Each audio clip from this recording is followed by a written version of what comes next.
రాముడు చేసిన స్నేహాన్ని హనుమంతుడు చెప్తాడు సుందరకాండలో. సుగ్రీవుడు రాముడు ఇద్దరూ కూడా అగ్ని సాక్షిగా స్నేహం చేస్తున్నారమ్మా.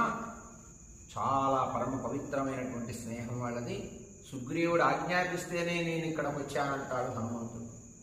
సుగ్రీవుడు ఆజ్ఞ చాలా గొప్పది, సుగ్రీవుడు సైన్యం చాలా గొప్పది, సుగ్రీవుడు బలం చాలా గొప్పది, సుగ్రీవుడు పరాక్రమం చాలా గొప్పది.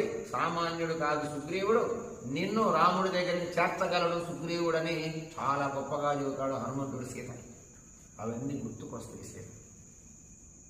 ఇదేమిటి అంత గొప్పగా హనుమంతుడు చెప్పాడే సుగ్రీవుడు గురించి. సుగ్రీవుడు మెడని రాక్షసులు విరిచి ప్రాణాలు తీశారంటాడు ఈ రాక్షసుడు రావణుడు అని మనస్సులో తలుచుకొని గొప్ప దుఃఖం ప్రారంభమవుతుంది సీతమ్మకి.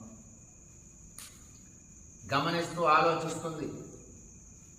ఆ యొక్క రావణుడు విశ్లేషణ తలను చూస్తూ ఉంటుంది సీతమ్మ.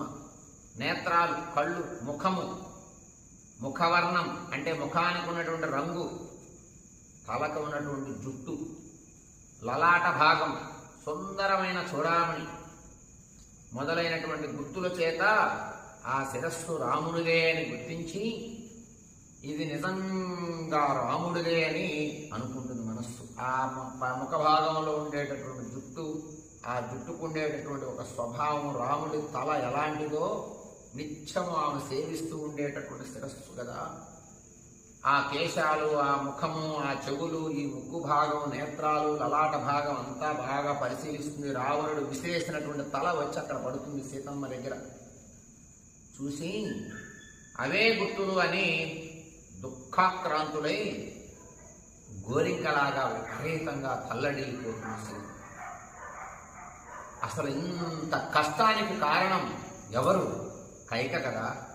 ఆమె అరణ్యాలకు పంపించకపోతే రాముడు ప్రాణాలు పోయేది కాదు, ఈరోజు నాకు ఈ దుఃఖం కూడా వచ్చేది కాదు అని రోధిస్తూ, గుండెల బాదుకుంటూ రోధిస్తూ సీతమ్మ కైకని నిందిస్తూ ఉంటుంది ఆ బాధలో. సకామా భవ కైకేయీ హతోయం కులనందనః. ఏమమ్మా కైకమ్మ, నీ కోరిక తీరిందా? రాముడు ఉండకూడదనే కదా అడవులకు పంపించావు.